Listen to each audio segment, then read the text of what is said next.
세상 모든 사람들이 부자가 되는 그날까지. 안녕하세요, 철TV의 철입니다. 반갑습니다.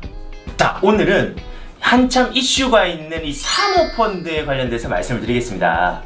저는 정치적인 부분들은 잘 몰라요. 근데 어쨌든 지금 조국 사모펀드라고 해서 한참 지금 이슈가 되고 있는데요. 그럼 과연 이 문제가 된 이 사모펀드가 과연 뭐길래 이렇게 문제가 되고, 이 사모펀드가 어떻게 투자를 할 수 있고, 이런 것들에 대해서 제가 오늘 간략하게 말씀을 드리도록 하겠습니다. 그 전에 잠깐 구독, 좋아요 버튼 누르는 거 잊지 않으셨죠? 혹시 아직도 안 눌러주셨으면 지금 잠깐 중지 버튼 눌러주시고요. 구독, 좋아요 꾹꾹 눌러주는 거 잊지 마시고요. 지금 누르셨나요? 자, 그럼 바로 시작하도록 하겠습니다. 자, 일단 사모펀드를 알려면 간략하게 펀드가 어떤 거다에 대한 부분들을 아셔야 됩니다. 자, 위에 제가 펀드 관련된 부분들은 이전의 영상을 찾아볼 수 있기 때문에, 자, 위에 나오는 것들을 클릭을 하시면 펀드가 어떤 거다라는 거를 간략하게 설명드릴 수 있으니 그 전의 영상을 좀 찾아보시고, 아, 펀드는 간략하게 이런 거다라고 좀 인식이 되셨으면 지금 영상을 다시 틀어보시면 좋을 것 같습니다. 자, 그래서 펀드는 간략하게 설명드리면 바구니다. 바구니 안에 내가 뭐 주식이나 채권이나 여러가지 자산들을 구성을 해서 투자를 할 수 있는 간접 투자의 대표 투자라고 보시면 됩니다. 자, 근데 우리가 이게 흔히 알고 있는 이런 펀드들은 공모 펀드라고 해서 특정 다수인이 아닌 불특정 다수인을 대상으로 공개적으로 모집을 한다 라고 하는 거로 생각하시면 될 것 같습니다.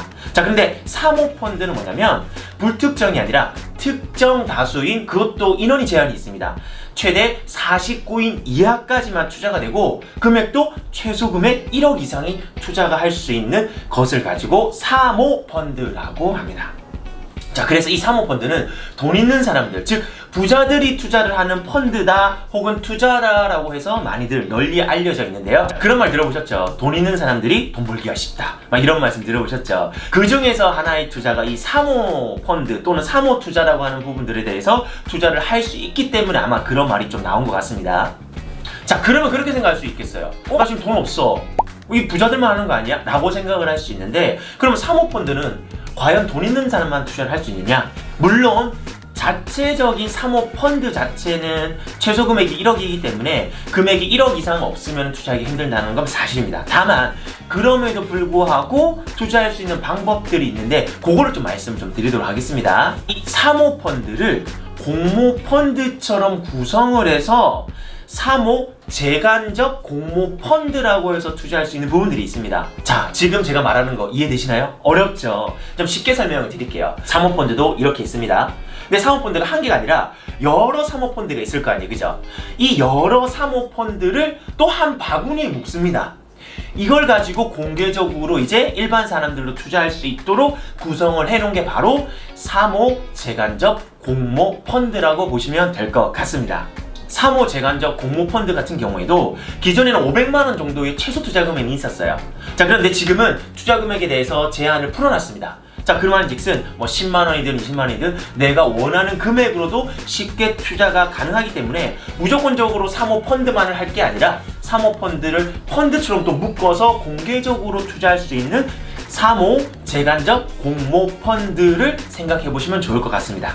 그런데 이 사모펀드가 그러면 어떻게 구성이 되길래 이렇게 열광하고 있는지, 요거 관련돼서 조금 말씀드리도록 하겠습니다.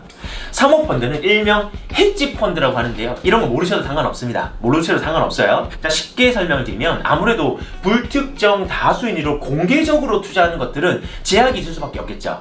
자, 그런데 사모펀드는 어찌됐든 특정 다수인을 대상으로 좀 폐쇄적으로 운영을 하다 보니까 운영하는 거에 대해서 제약이 조금 자유롭다고 보시면 됩니다. 자, 자유롭다는 말은 뭔가요? 그만큼 내가 투자하는 대상이 되든 방법에 대한 부분들이든 조금 쉽게 내가 자유롭게 투자를 할 수 있기 때문에 수익에 대한 부분들을 좀 극대화할 수 있다, 이렇게 생각을 하시면 좋을 것 같습니다. 예를 들어서 이번처럼 뭐 영어 교육 업체를 인수를 해서 그 회사를 운용해서 뭐 수익을 낸다든지, 또는 부동산에 투자해서 거기서 뭐 배당 소득이 나온다든지, 아니면 부동산을 담보로 뭐 대출 채권 같은 것들, 또는 부동산 채권 등을 통해서 뭐 자금을 융통해서 그걸로 인해서 뭐 수익을 낸다든지 이렇게 여러 가지 자산 뭐 방법들에 대해서 굉장히 획일화가 돼 있는 게 아니라 정말 다양한 방법으로 운용을 할 수 있다 보니까 이것을 운영하는 자산 운용사에게 1임에서 투자를 맡길 수가 있는 겁니다. 자, 그러면 그만큼 수익률도 극대화가 될 수 있겠죠. 다만 수익률이 그만큼 극대화가 된다는 거는 그만큼 손실에 대한 부분들도 있을 수 있다는 거기 때문에 무조건 사모펀드를 투자한다고 해서 수익을 본다? 그것은 아니다 라고 생각을 하시면 좋을 것 같습니다. 다만 요즘에는 무조건적으로 높은 수익을 바라는 게 아니라 금리가 굉장히 낮죠. 그래서 좀 돈이 있는 사람들은 어떻게 하냐면 지금 금리보다는 많은 수익은 아니지만 한 2배 정도만, 뭐 지금 금리가 2%면 한 4% 정도만 좀 안정적으로 수익을 낼 수 있는 군에 좀 투자를 해달라 라고 해서 사모펀드를 운영할 수도 있는 부분들이 있습니다. 자, 아무튼 이렇게 투자를 할 수 있다 보니까 아무래도 돈이 있는 사람들은 사모펀드를 조금 선호할 수밖에 없다라고 보시면 될 것 같습니다. 자, 그래서 이 사모펀드 투자하기 힘들다고 아까 말씀드렸죠. 금액에 대한 부분들이 1억 이상이 돼야 되기 때문에. 그래서 아까 전에 어떻게? 사모, 재간접, 공모 펀드 있다고 말씀드렸죠. 그러면 제가 어떠한 종류가 있는지 간략하게 4가지 펀드를 소개시켜 드릴 건데요. 제가 지금 말씀을 드리는 거는 추천 펀드가 아니에요. 현재 판매하고 있는 그런 펀드가 이런 것들이 있다 정도만 생각을 하시면 좋겠습니다. 자, 바로 첫 번째, 미래에셋 스마트 헤지 펀드 셀렉션 펀드입니다. 굉장히 어렵죠. 이거는 저희가 자막으로 제가 말씀을 드릴 거니까 곧 찾아보시면 좋을 것 같고요. 두 번째, 삼성 솔루션 코리아 플러스 알파라는 펀드가 있습니다. 자, 세 번째, 신한 BNPP 베스트 헤지 펀드라는 부분들도 있습니다. 자, 네 번째, 키움 글로벌 어터너티브라는 펀드입니다. 자, 이 4가지가 현재 판매하고 있는 이 사모 재간접 공모 펀드라고 보시면 되는데요. 물론 그 중에서는 4번째 소개시켜드린 키움 글로벌 어터너티브 펀드가 그나마 지금 제일 수익률이 좀 좋게 나오고 있네요. 자, 그렇다고 해서 제가 이 펀드를 하라는 게 아닙니다. 다만 나는 사모펀드에서 좀 관심을 가져봤으면 어떨까? 나는 일반적인 공모 펀드가 아니라 부자들도 할 수 있는 이런 사모펀드에 대해서 나도 투자할 수 있게 쉽게 할 수 있는 부분들이 어떤 게 있는지 그걸 한번 보시라고 제가 소개를 시켜드린 거지, 무조건 절대적으로 투자를 하는 거에 대해서는 제가 항상 반대드린다, 요것만 말씀을 드리고 싶습니다. 끝으로 제가 사모펀드에 대해서 간략하게 말씀을 드렸는데요. 자, 지금 내가 일반 펀드도 잘 모르겠는데 어떻게 이제 사모펀드까지 할까 라고 생각할 수 있습니다. 맞습니다. 자, 제가 말씀드리는 거 뭐냐면 일반 펀드 말고 사모펀드도 있다, 또는 사모펀드를 재간접으로 공모펀드처럼 투자할 수 있는 펀드도 있다라는 거를 소개시켜드리는 거, 요것만 좀 명심하시면 좋을 것 같고요. 투자는 어떻게? 항상 여유 자금으로, 항상 장기적인 관점으로 가지고 내가 정말 어떤 목표를 가지고 할 수 있는지 그거를 항상 명심하셔서 투자에 대한 부분도 신중하게 공부를 통해서 내가 어느 정도 아는 것들 위주로 투자하는 게 제일 좋지, 남들이 한다라고 다 따라한다, 그건 아니라고 저는 봅니다. 자, 그렇기 때문에 투자는 항상 내가 아는 정도까지, 내가 어느 정도 이해를 했는지에 대한 부분들을 꼭 체크를 하셔가지고 이 정도는 내가 어느 정도 아니까 투자를 한번 해볼까 라고 생각을 하셔서 투자를 하는 거지, 무작정 투자를 하시다가는 무조건 손실 볼 수 있다, 요것만 명심하시면 좋을 것 같습니다.